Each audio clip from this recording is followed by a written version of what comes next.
Welcome to the Holistic Living Podcast, my beautiful friends. You can expect my uncensored, real, and honest thoughts on a wide variety of health topics.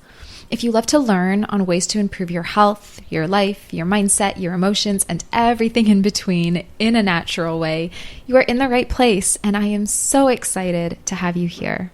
Hello, everyone. Welcome to episode 16 of the Holistic Living Podcast. Today, we are talking about metabolic syndrome, also known as Syndrome X. This is a condition that has been just skyrocketing in terms of cases throughout North America over the past several years, and I am going to dive into some of the reasons why. We're going to talk about what this syndrome is, some of the signs, the symptoms, the pathophysiology, and then, of course, some recommendations to support your body holistically and naturally. I posted a poll on Instagram to see what topics you guys wanted to hear from with this podcast, and this was one of the top requested, and I hope that I do it justice. I hope I answer your questions and give you information in a way that's easy to understand. So let's dive in.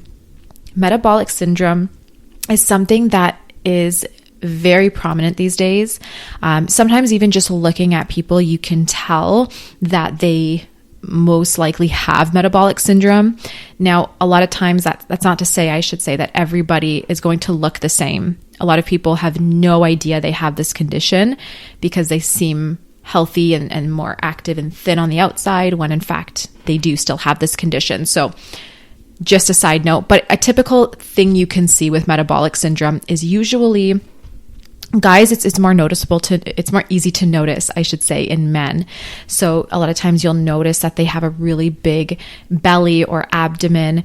And typically metabolic syndrome is when you have that elevated cholesterol. Usually there's high blood pressure. And then of course that insulin resistance with it. And it just kind of creates this recipe for disaster, essentially, in terms of our health. So it's something that is really important to know about, to be aware of, to do things to prevent. And if you already have it or are kind of on the way there, to do things to, keep it from progressing further or to manage it. So insulin resistance is part of a condition which is called this Syndrome X, or this metabolic condition. And Syndrome X really was just first coined in, I think it was like 1988. By Dr. Gerald Reaven at Stanford University Medical Center. He found that about 25% of the population that he studied had a resistance to their insulin. So this is a huge number. That's a quarter of the population. I'm certain it's gone up since then significantly. I don't have the exact stat for you today, but it's something you can look into. And a big part of this insulin resistance is due to the fact that we are over consuming sugar, excessive consumption of sugars, simple carbs, fast foods, processed foods.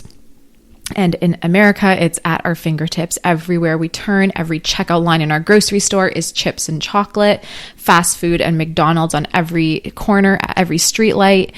It's so easy to access. And a lot of us are just sedentary as well. So we're not only consuming copious amounts of sugars, of fast foods, of refined carbs, but we're also sitting down at a desk or on our couches or playing video games, doing things that are not supporting our cardiovascular health and our blood sugar. And so it's just this, again, recipe for disaster.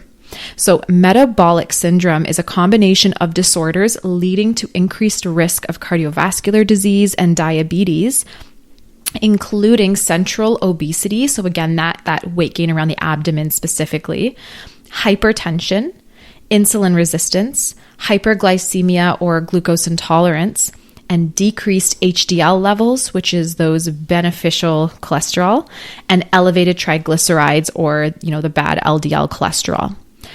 So this condition has also been referred to as hyperinsulinemia, hypoglycemia, type 4 hypolipoproteinemia, glucose intolerance, as well as insulin resistance syndrome. Another name for it is dysmetabolic syndrome or multiple metabolic syndrome. So there's quite a few names for it. The most common one being metabolic syndrome, as it affects the entire metabolic system. Our whole metabolism is completely off when you have this condition. So just a little bit about the etiology of this condition.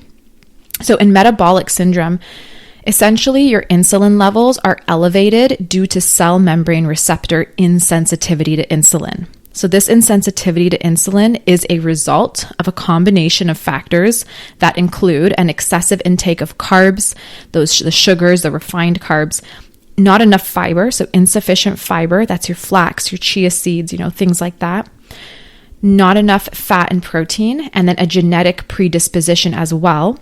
And then, of course, weight gain. So the more weight you put on, the higher your risk factor for this condition as well. Weight gain causes the receptors to lie further apart from each other on the cell surface membrane, the adipose cell or that fat cell, as it increases in size. And sensitivity of the receptors seems to be a function of how close together they are. So this condition can actually precede type 2 diabetes. What I see with my clients that have metabolic syndrome is that they're usually pre-diabetic. They're usually on their way to diabetes or developing it, but they have no clue. They just know that they feel horrible. They're like, my hormones are all over the place. I have elevated cholesterol. They have all the signs and symptoms. They have the mood swings, all the symptoms of a blood sugar imbalance, but they do not realize that they're pre-diabetic or that they're insulin resistant or have this condition. So some typical signs and symptoms of metabolic syndrome include, again, that central obesity. So it's common to see, especially in older men, it's easier to notice when they got like that big belly. Not always to say anyone with a big belly has this, but it is a common symptom, is that weight gain around the abdomen for both men and women. Also, another sign or symptom is increased triglyceride levels. So if you go get some blood work done and they say, yes, you have elevated or increased triglycerides, you have decreased HDL levels, which is that good cholesterol. If they do some blood pressure testing on you, they can, determine if you have hypertension, also hyperglycemia, so high blood sugar, and elevated serum insulin levels. Some other signs and symptoms that may be present include abnormal body fat distribution. So you could have skinny legs, but then have a bigger belly, for example. And then there's, of course, atherogenic dyslipidemia, there's dysglycemia, insulin resistance, vascular dysregulation. A lot of people too will have like those varicose veins and things like that within the vascular system. Being in a pro-inflammatory state. So if you have chronic inflammation, some kind of autoimmune or auto-inflammatory condition, it could be IBS, could be eczema, something like that even. And other hormonal factors. So if you are also like, my hair is falling out, or I'm balding very quickly, or my hormones are all over the map, that's another sign or symptom that you're having some issues within the metabolic system. The most recently proposed definition for diagnosis of metabolic syndrome by the International Diabetes Federation includes central obesity. Now, this is according to ethnic and racial specific guidelines, okay? So current North American values are a waist circumference greater or equal to 102 centimeters, which is 40 inches for males, and 88 centimeters, which is 35 inches for females. So this is just a basic stat. It can definitely fluctuate. And again, if you have a waist of a certain size, it doesn't mean you have this condition, but it does definitely indicate that you could be there or close to developing some kind of metabolic issue if you haven't already. So along with any two of the following, so if you have central obesity, and then you have two of these following symptoms, you can be diagnosed with metabolic syndrome. So you could have elevated triglycerides above 1.7 millimoles per liter. You could have reduced HDL cholesterol below 1.03 millimoles per liter. You could also have elevated blood pressure, which is your 130 systolic or 85 diastolic. You could also have elevated fasting glucose, which is 5.6 millimoles per liter, or you could have been previously diagnosed with type 2 diabetes, or at least have had treatment for abnormal levels before. So if you have central obesity plus any two of the things I listed, your doctor would typically diagnose you with metabolic syndrome. That being said, people who do not have central obesity can still have metabolic syndrome, because a lot of people, they have a lot of internal fat, and their hormones are all over the place, and you can have cholesterol and still be thin. Elevated cholesterol, and still be thin. You can have a lot of the symptoms. You can have PCOS and already have that insulin resistance. You can be pre-diabetic and not have a large or abdomen or belly fat around the abdomen. So as much as, I think it's great that they're, saying anyone with central obesity plus these symptoms can be diagnosed with this condition, I do think that they need to also not just assume that anyone who's thin does not have the condition, because at the same time, thin people, it's very misleading. And I know so many people who are like, I'm healthy because I'm thin, but then they get their cholesterol tested, or it's through the roof, or they have diabetes or something like that. So I think it's just not good to rule them out. I think everyone should be looked at, not necessarily just fat, but the other symptoms as well. Okay, so though not specifically included in the guidelines proposed by the IDF, insulin resistance is considered one of the hallmark signs of metabolic syndrome in North America. And insulin resistance is something that so many of us have, myself included. I have PCOS, and it is something that I have developed and something I manage daily for sure. Low HDL and high triglycerides are frequently found with insulin resistance, so that kind of fits into the insulin resistance category, with or without type 2 diabetes. The danger of insulin insensitivity is the inability to maintain normal blood glucose levels. So before I continue, when you have insulin, the purpose of insulin is your body will pump it out when you eat sugars or carbs, and it binds to the sugar and then allows it to go inside the cell. The issue is when you eat so much sugar that your cells or your body's constantly producing insulin, and now you have so much insulin that the cells become insensitive to it. Just the same way, like if you have chronic stress and you get chronic cortisol release, you become cortisol resistant as well. So your cells have that, the receptors on the cell have that same mechanism where they say, okay, there's too much of this, and they become insensitive to it.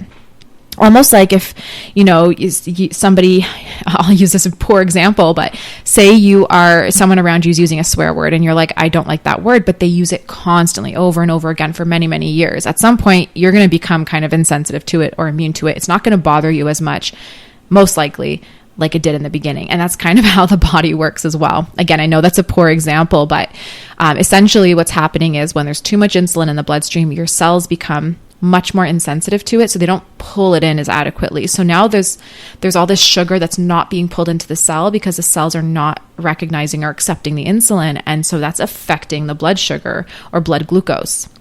So again, the danger of insulin resistance is the inability to maintain normal blood glucose levels with hyper and hypoglycemic episodes. The effect of hypoglycemia, so when your blood sugar dips too low, is huge. It can cause dizziness and all kinds of symptoms, which I'm not going to get into in this podcast, but you can definitely look up the symptoms of hypoglycemia. It's sometimes where you need to eat frequently, and it really affects your mood and your metabolism and everything else. Hyperglycemia, or high blood sugar or high blood glucose, is also devastating to the body. In fact, the complications of type 1 and 2 diabetes can be almost entirely attributed to high blood glucose. In metabolic syndrome, the failure of cells to respond to insulin creates a predominant hyperglycemic state. Okay, so that's where you're also going to start developing fat around the abdomen. If your cells can't pull in that sugar and burn it up as energy, it's going to store it as fat. So glucose is a highly energetic compound, and it spontaneously oxidizes and spins off many free radicals. Having large amount of glucose in the body or in the blood therefore results in lots of free radical damage to the endothelial linings of our vessels. This leads us to the next point. Cardiovascular disease resulting from the deposition of atheromatous plaque in the arteries begins with free radical damage to the endothelium of the arteries. This is why people with metabolic syndrome are also found to have atherosclerosis. The plaque on the arterial walls decreases the compliance of the vessels, resulting in increased peripheral resistance to blood flow and heart function, raising blood pressure, which leads to hypertension. So I'll just break this down a little bit for you really quick. You have a lot of sugar in your bloodstream, not pulling into the cells because of the insulin resistance. And so this sugar is oxidizing and it spins off many of the free radicals. So you're really deficient in antioxidants. And what starts to happen is the sugar then goes through the arterial system. It destroys the lining, that endothelial lining of the vessels and the arteries. And then it sticks to the wall of the arteries. It then calcifies. So when you have sugars, it's going to plaque up, it's going to calcify, so it's going to harden and narrow the arteries, restricting the blood flow and starting to cause things like hypertension. This will also cause things like varicose veins. You know, the more atherosclerosis, the more plaque you have in your arteries, it's going to affect the pressure through the veins and the vessels, and that's where you're going to start to have that strain, and that's where you'll start to get those varicose veins as well. It is so important, you guys, before I continue, to manage our weight. You know, I've been promoting more heavily lately through my social media the importance of exercise, because I feel like a lot of holistic practitioners, and myself included, I did this for a while, where we're promoting so heavily a good diet, and we're promoting getting good sleep and managing our stress and doing all the things in terms of, you know, that holistic side. But, you know, we mention, oh, you need to exercise, and we do it so casually in passing, not really educating enough on the importance of it. It's just as important as eating healthy and as getting good sleep and as managing our stress. If we are not exercising, we are leaving out a huge part of our health, regime. Exercise helps strengthen our heart. It strengthens our muscles. It strengthens our blood vessels. It helps to burn up sugar. So through glucogenesis, so you're going to have less fat production. You're going to have less overall sugar in the system. There's so many benefits to working out, and it doesn't even have to be anything crazy. You can find something you enjoy doing and just do it, even if it's just walking 30 minutes a day. Just, you know, getting your steps in.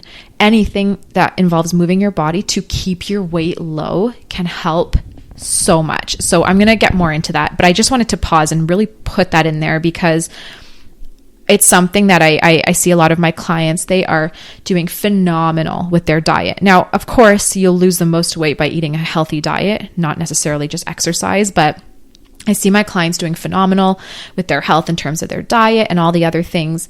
And then I ask how often they're exercising, and they say, oh, I don't really exercise. And so that's where, if you notice through my social media lately, I've been really promoting and really talking about fitness more and more, because I think it's just as important and it should be promoted a lot more as a whole. So this is a lifestyle. We want to work on our health in all aspects. Okay, back to the topic of glucose. So glucose also has the effect of bonding to lipoproteins, which that bonding reaction, it carries cholesterol around the body, getting tongue-tied, chiefly low-density lipoproteins, or LDLs. Okay, so glucose will bind to lipoproteins. It'll carry that cholesterol around, mainly LDL cholesterol, which is the bad cholesterol.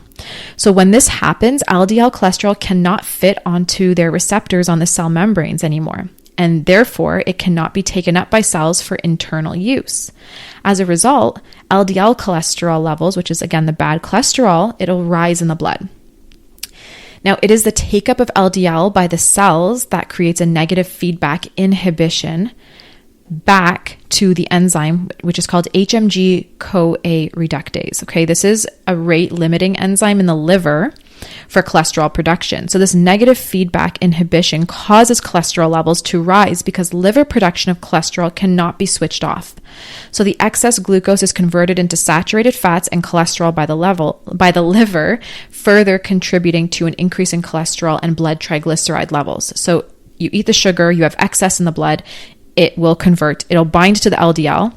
The LDL can then not bind to the receptors on the cell. It's too large at that point.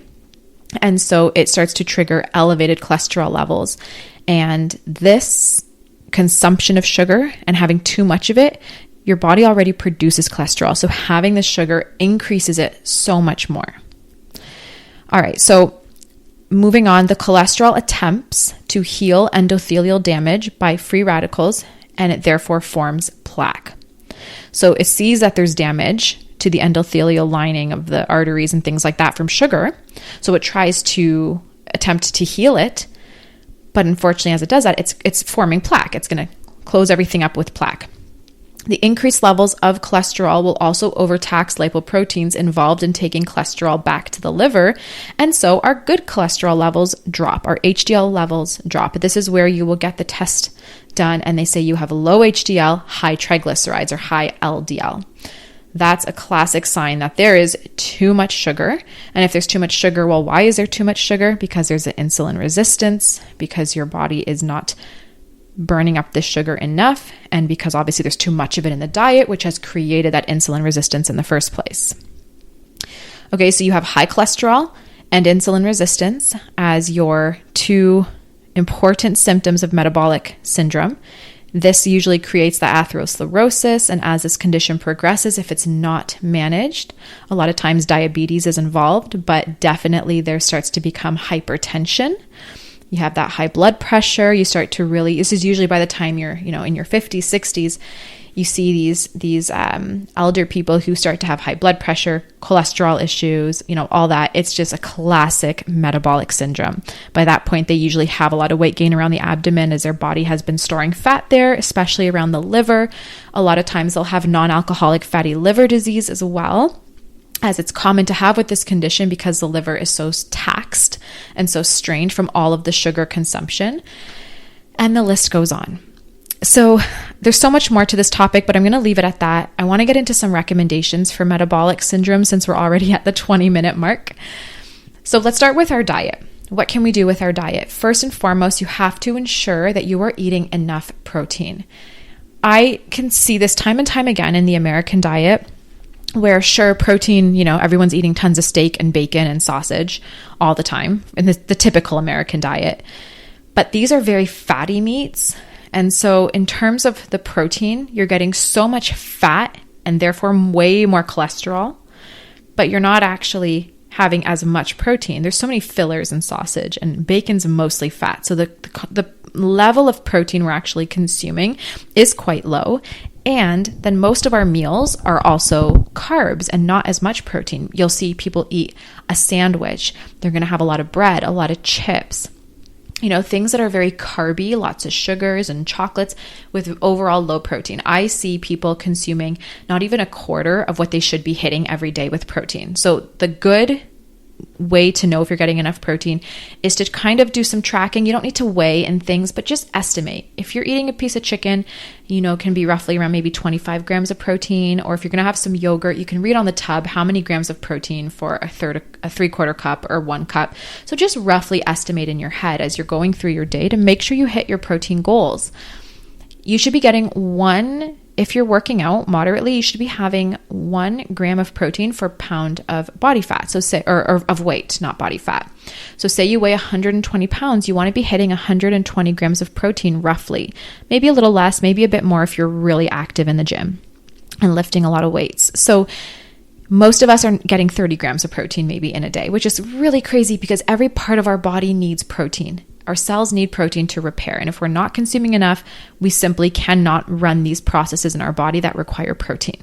So first and foremost, increase your protein, and please increase your lean protein, your chicken, your turkey, maybe some grass-fed lamb, having some delicious eggs, things like that. Rather than bacon, sausage, remove those from the diet. Those are so unhealthy, so high in fat, high in cholesterol, and all the things we don't want, and really very little good, healthy protein.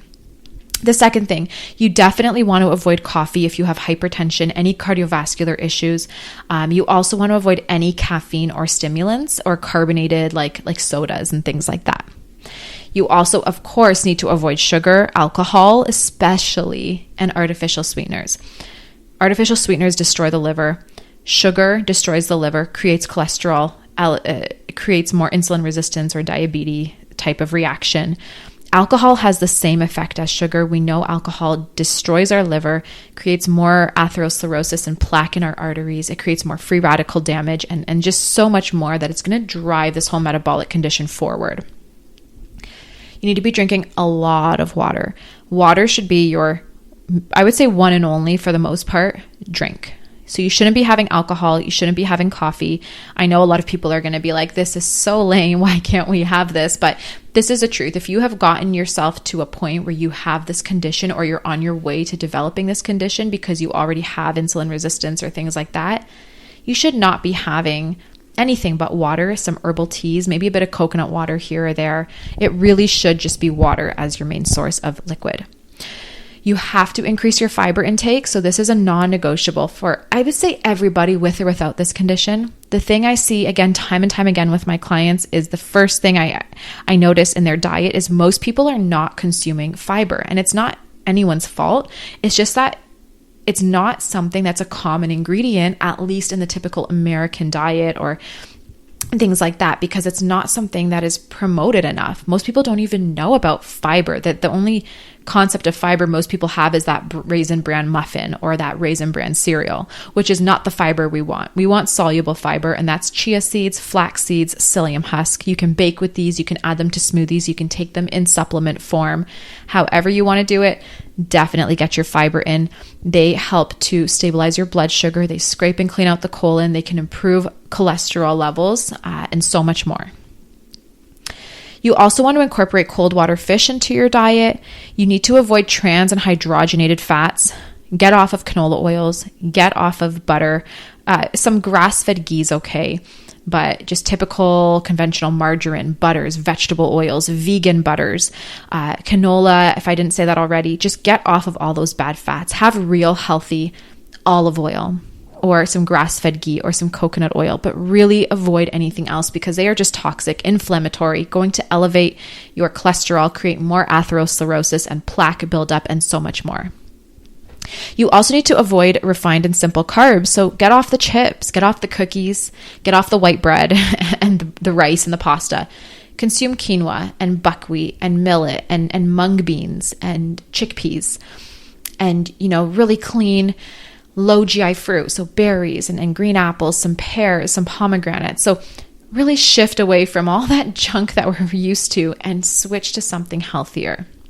You don't need to make all these changes overnight, but just being aware of what's in your diet day to day and making cuts where you can is so important. Add a teaspoon of cinnamon to your diet each day, as this can help stabilize your blood sugar. Don't do this though if you have high histamine. So if you have like a histamine type of condition, maybe avoid cinnamon as it could stimulate a bit more histamine production.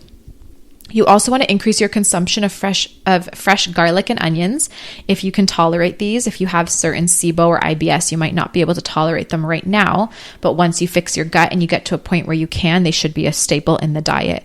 I love the Mediterranean diet, specifically Lebanese. We eat fresh and raw garlic and onions every single day.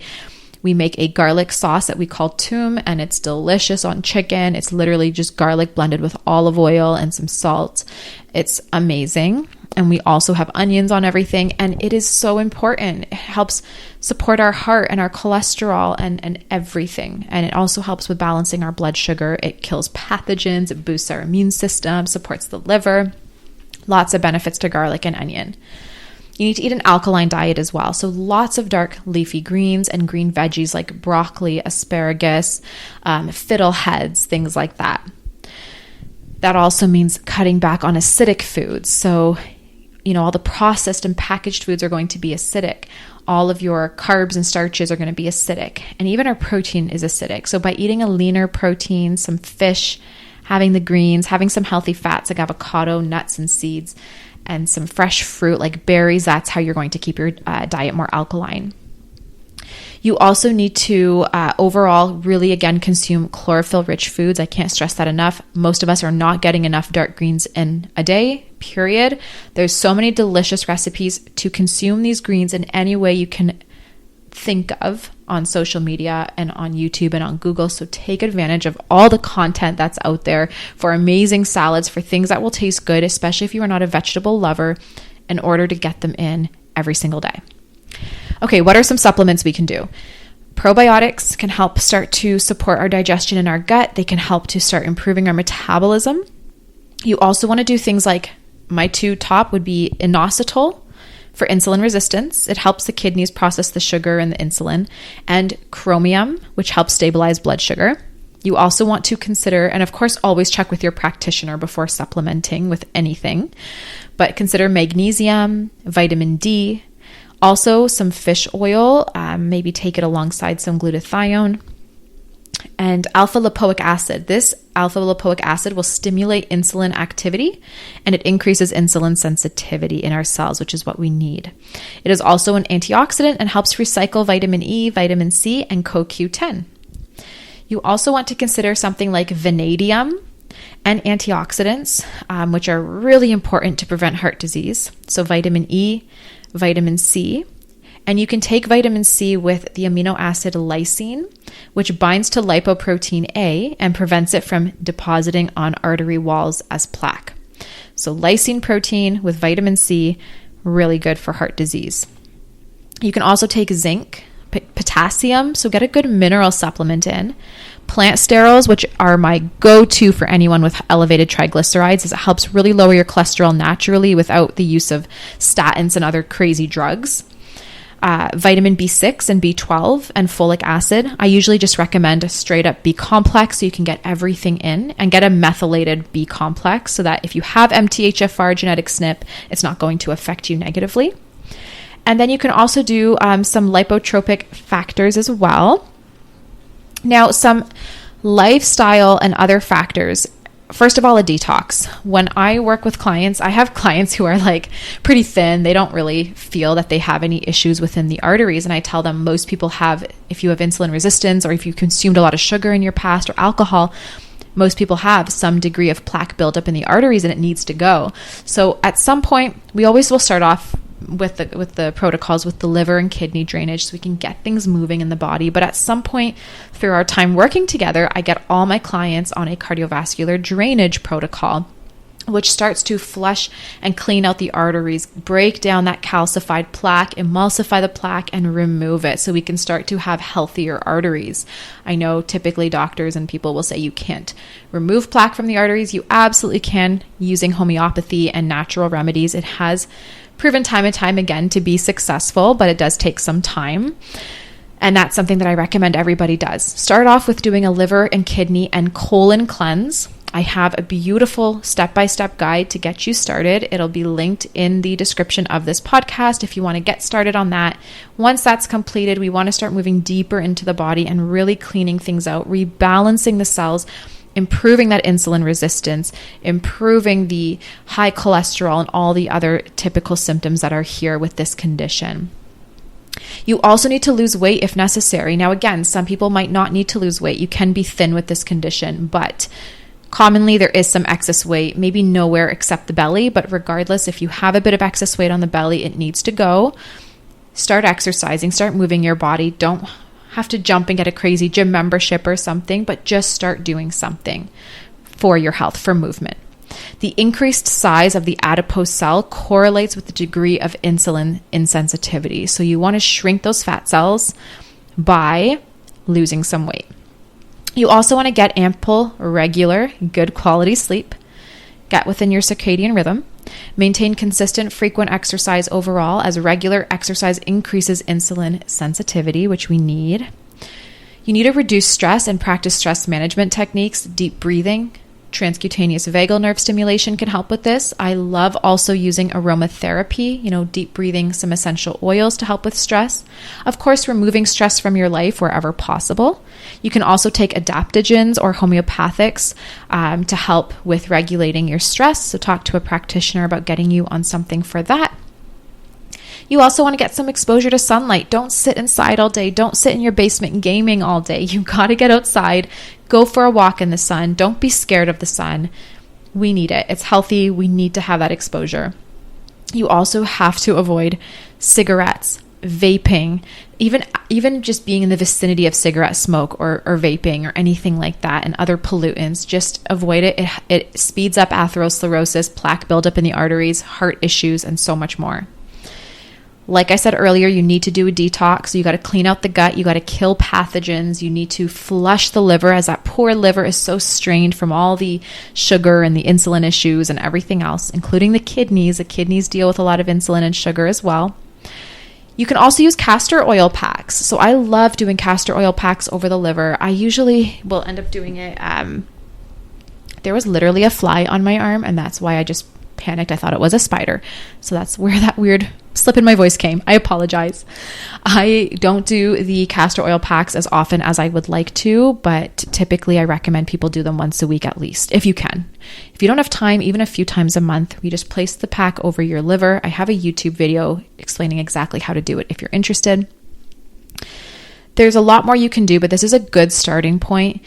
This condition can be very, very serious, especially as you get older. And the issue is the longer you let the atherosclerosis build up and the insulin resistance progress, you can form diabetes, you can form really long-term serious health issues, stroke, heart attacks, things like that. So this is a serious condition. Even if you're not in metabolic syndrome yet, but you have insulin resistance or you have high cholesterol, you have one of the risk factors, you have excess weight, whatever it might be, absolutely start incorporating these tips. Start really working on your health.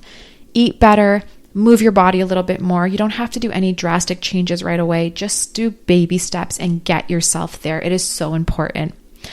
Anyway, that's it for me for today. Thank you so much for listening to this podcast, this episode. I hope you learned something. I hope this inspired you to maybe improve your health or your lifestyle a little bit more. If you ever have any questions, you can reach me through my social media, but definitely take a look at the link in the description, which can help get you started on a cleanse. I've had thousands of clients and followers use these guides and have had successful cleansing, and it's a great stepping stone or starting point to get you on that health journey. Thank you so much for tuning in. I hope you have a beautiful day or night wherever you are listening from, and I will talk to you in the next episode. Bye.